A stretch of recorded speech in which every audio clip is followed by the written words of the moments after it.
Good afternoon, good morning, wherever you are. It's the Rat Man back once again from a different side of town. I just moved a little while ago. That's why I haven't been here, well, among other things. But I'm back. Mainly because I wanted to talk about certain things. One in particular is the return of the idea that you wanna get kids to earn that free lunch so they don't think that there is such a thing as a free meal. Well, mainly I want to talk about Jack Kingston from Georgia, who thinks that kids should be doing some work around school, mainly janitorial work, so that they can earn their meals. That among other things. I'm not gonna bother you so much with old news because I'm sure that the few who listen to this, probably know other things. Like the fact that the NSA has been up everyone's craw, including the World of Warcraft guys and girls. That's no surprise, I'm pretty sure, to everyone. Or that the whole budget agreement between Paul Ryan and what's her? I'm so horrible with names. The other person, I don't remember her name right now, but and how it's not enough for the Tea Party rabid foaming at the mouth crowd. That deal is not enough for them. It has to be even more harsh. It has to be even more. What's the word? Austeric.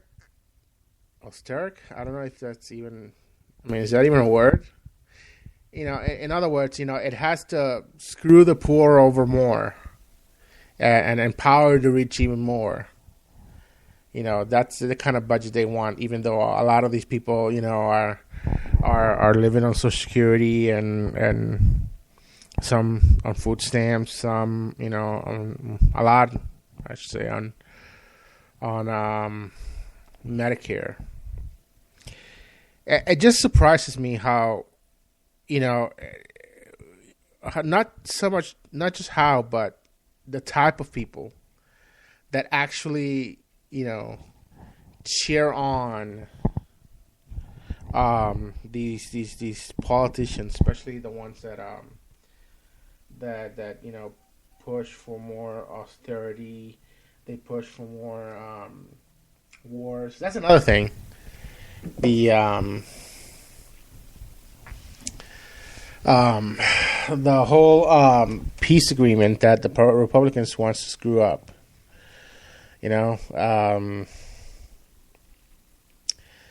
I mean, I've kind of looked at this from somewhat of an outsider's perspective in a way, because as I've said before, I'm not originally from the U.S. I was born in Puerto Rico, so I had somewhat of an outsider perspective on this, that I can see both sides of it, and but at the same time, though, this has led me to think, these people either want one of two things. I mean, the main goal, of course, is to gain power, and absolute power, infinite absolute power. That's what they want. They want to control everyone. They want to control everything. They want to control every aspect of every person living in this country, and ultimately the world. I mean, these people weren't the way they sometimes show themselves to be. You would think they were cartoon villains, comic book villains. If they weren't so out there. They either want a theocracy, which is something I believed, in many years, that, the ultimate goal of the right wing, especially of the fundamentalist right wing here, was theocracy, in which, the church, the Christians would rule, and everybody else would have to bow down to them, So that's one. The other one is a plutocracy, which is maybe a little more to what they're leaning towards, to be honest, because it's from, you could see from the last election, if it's not obvious to you that this country is teetering towards a plutocracy, if it's not already in some ways. And for those of you who do not know, a plutocracy, basically what it is, it's ruled by the rich, pretty much. It's the rich ruling, using their power to ultimately buy out candidates, political candidates, and to control, a lot of times behind the scenes, and to control, what happens and how they, and what means that they profit, and they keep the rest of us down. And it's kind of hard to get it through people's minds because, people look at how things are. Yeah, they're horrible, but, it doesn't seem to hit them exactly, because it's not as bad as it could be. In other words, because they're not actually enslaved in shackles, and it's not like 1984 yet. There's cameras looking everywhere, and there's a few other things I've heard recently also that, the FBI could, if you're on their target list, they can turn on your webcam and they can turn on other devices in your, they're going to your computer. If your computer's on and online, they can turn those on and spy on you without you even knowing, because, the way, I know it almost sounds Alex Jones-esque type of conspiracy-esque type of manner, and I know, it's not the light bulbs, with cameras spying on you yet, that type of thing, which actually makes no sense to me. But anyways, but as technology progresses, the good and the bad aspect of them come to light, including, that they can use they can actually turn technology against you and use it for their own means. And of course, they always come with the argument, oh no, this is for us to spy on the bad guys. You don't understand. This is for us to make sure we keep an eye out on those bad foreign people who want to do harm to us. But then you find out, and as we have through Mr.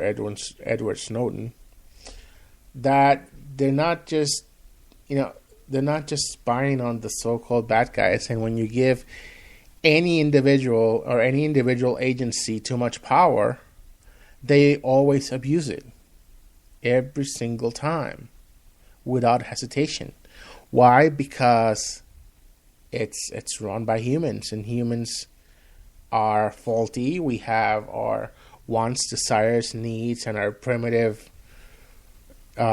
instincts and desires, and a lot of people have the need to feel empowered, to lord over others, which it's kind of it's almost like a foreign concept to me, because I don't really, maybe, I don't know, maybe I'm not from this planet, who knows, but I've never felt the need to lord over others. I've never felt the need to control others. I don't see why is it that people feel like they have to control others and they want to lord over them. I really don't. It's a foreign concept to me.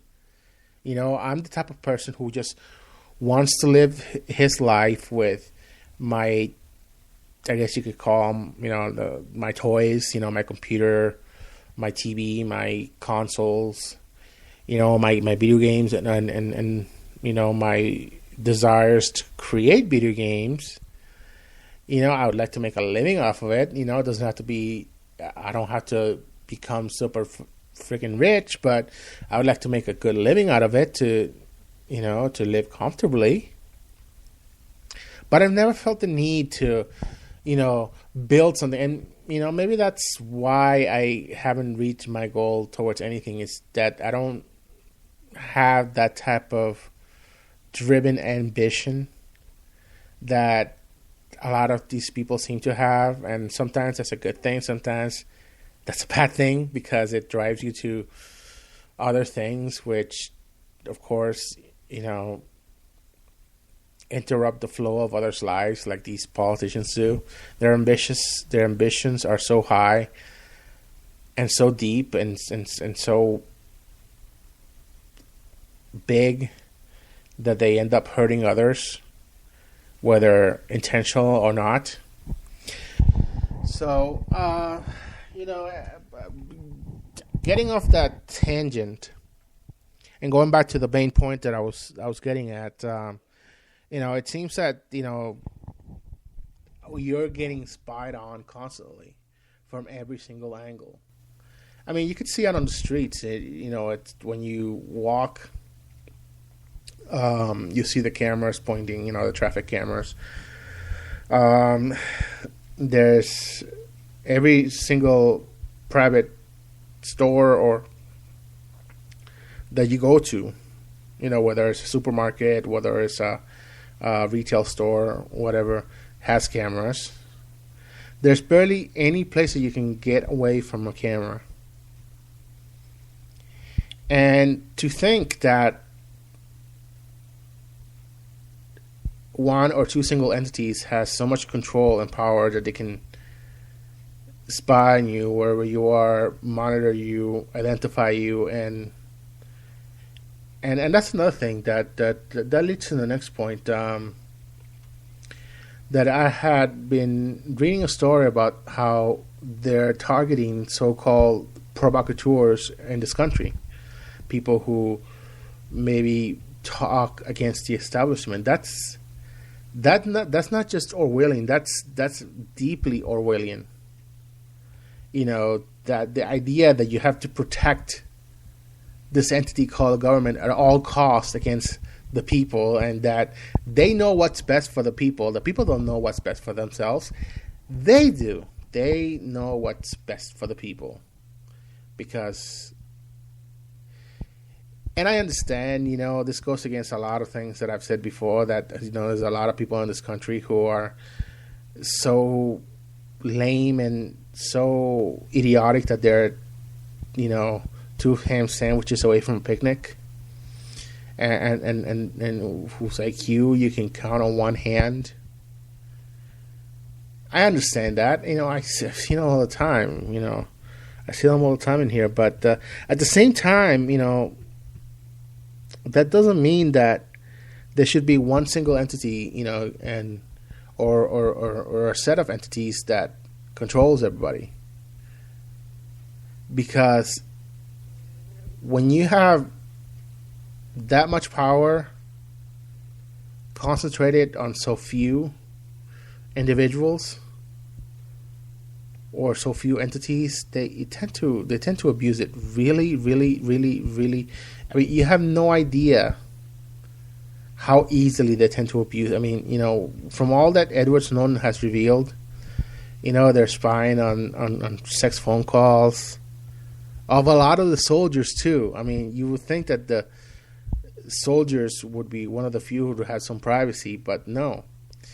They've spied on them. They spied on other citizens. They spied on everyone's email. I'm pretty sure that they They scan places like Spreaker and shows like this, to see, we gotta keep an eye out. Let's see who's more vocal and more popular. Let's keep an eye out on them, which is not hard because I'm pretty sure they can, it's easy for anybody to download a podcast like this, and to maybe follow a podcast like this to see what, if somebody dares to utter something that the government doesn't like, or to try to encourage somebody or some groups to do something that the government doesn't like. I mean, it's not that hard. I mean, we're putting this content out there. It's obvious that other interested parties who would want to listen to what people are saying would have one or two individuals just listening, so they could squash or quash or qualm those individuals. But the thing is, though, is that, as I said, as technology increases, so does the abuse of it. And it's scary because as an individual, you feel like you can't express yourself. Like, if you express yourself a certain way that somebody doesn't like, next thing you know, handcuffs come up, and you're off to jail for no reason, and nobody sees you for the next 10 years. Like a lot of people in Guantanamo who are just now being brought up for release after 10 years. Some of them were in there for no reason, just because, they were the wrong nationality. So, it's ridiculous. And I happen to agree with a lot of people that, that say that the U.S. is becoming more like Rome. That's true. At the same time, though, Rome had never had the power that we have. Fine, it's still individuals, and it's still, a standing army that gets watered down, or at least in case of Rome, it got watered down to the point where they couldn't hold empires any longer. But and it's different because we have technology that Romans would never or could never ever dream of. But I mean, the idea that could never happen to this country, if there's any person or persons who think that what happened to Rome can never happen to the U.S., would just be dreaming, because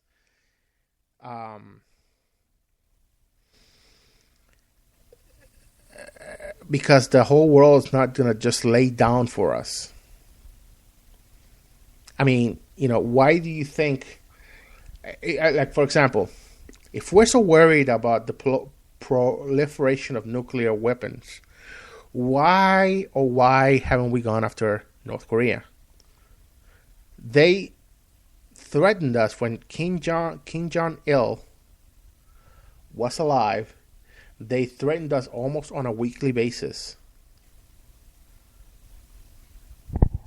Silence from the Bush administration.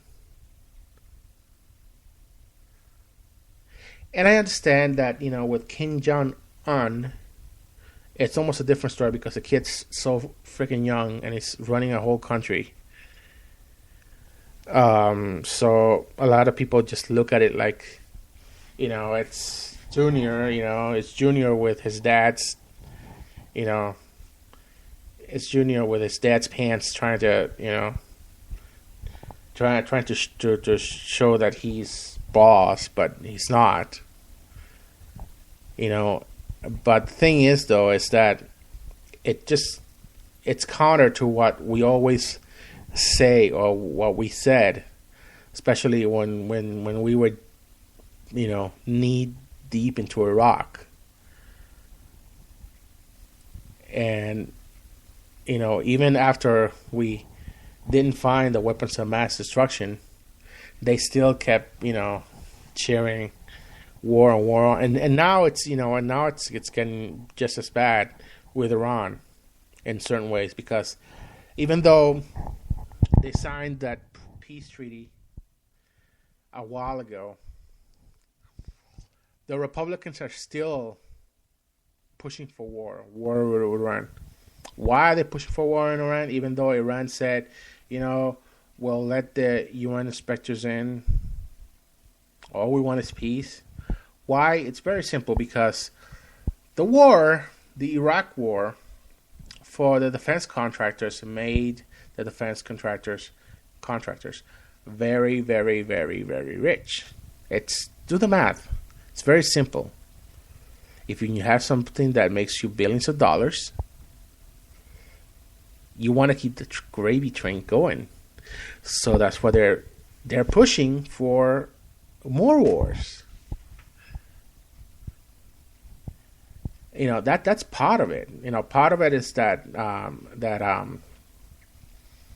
Jewish lobby, AIPAC. Part of it is that, at least from what I've read so far. Part of it is that. Part of it is, of course, the defense contractors. They want more money. They want to be talking in the trillions. They don't want to be talking anymore of the billions. That's old. Okay, that's like, talking nowadays about millionaires. Who cares? They and even billionaires. There's a lot of billionaires out there. They want to, somebody's pushing to be the next trillionaire. And they want to do everything they can to get more and more money. That's why they're pushing, and there's any lobbyists to push for war with Iran, because then, they would make all the money that they can. So even though we are, people have been saying no more war, oh my gosh, we're sick and tired of war, no more. Unless people stand up and actually push against these groups that are pushing for war, inevitably they're going to, because they have vast resources of wealth, and they're going to use them, and they're going to push and push and push and push and push and push and push and push and push and push and push and push and push and push and push and push until they get their way, and then war starts inevitably again. This time with Iran. I don't know if anybody else is going to have our backs after almost a 10-year war in the Middle East. To have one more, and people can just see. I mean, back, when 2003, when we went to war with Iraq. Sure, people could see, that it was all BS and stuff, but most people didn't say anything. It's going to take having a, sad to say, it's going to take having a Democrat in the White House that allows this to go through in order for people to actually care about another war.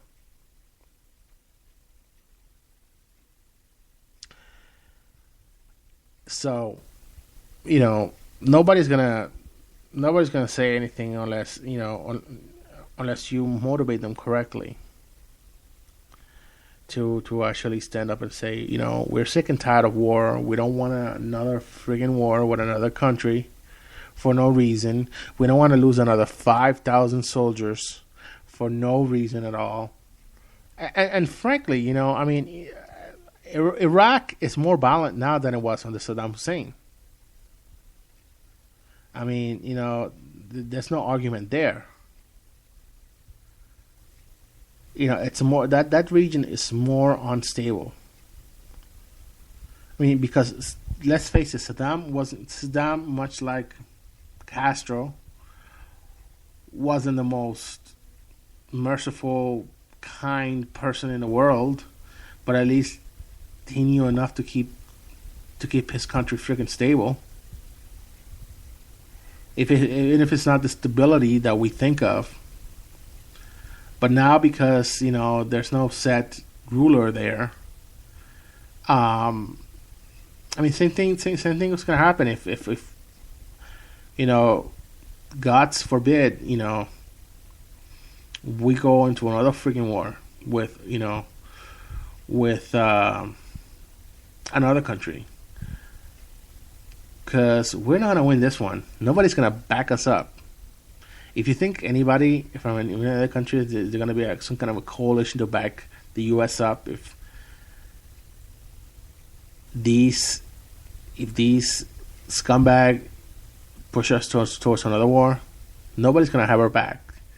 And what's going to happen is, when we don't have when we don't have anyone having our backs, we're going to lose like we did in Vietnam.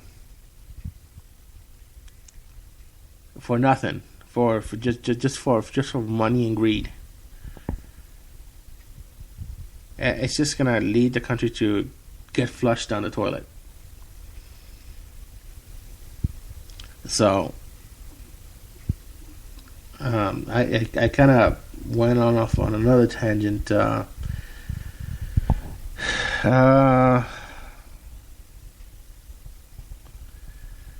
I had other stuff to talk about, like work and hey, Washington raised the minimum wage. Hooray to $11.75 makes me want to move there. If it wasn't so filled with crime and other stuff, I definitely think about moving there because it's $11.75.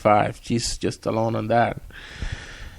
Oh God, where I am, they're trying to push like for $910. Jesus Christ, for Christ's sakes. It's you would think that they did give us a friggin' break, a chance to breathe, and to earn enough to survive. But I don't know what to tell you. But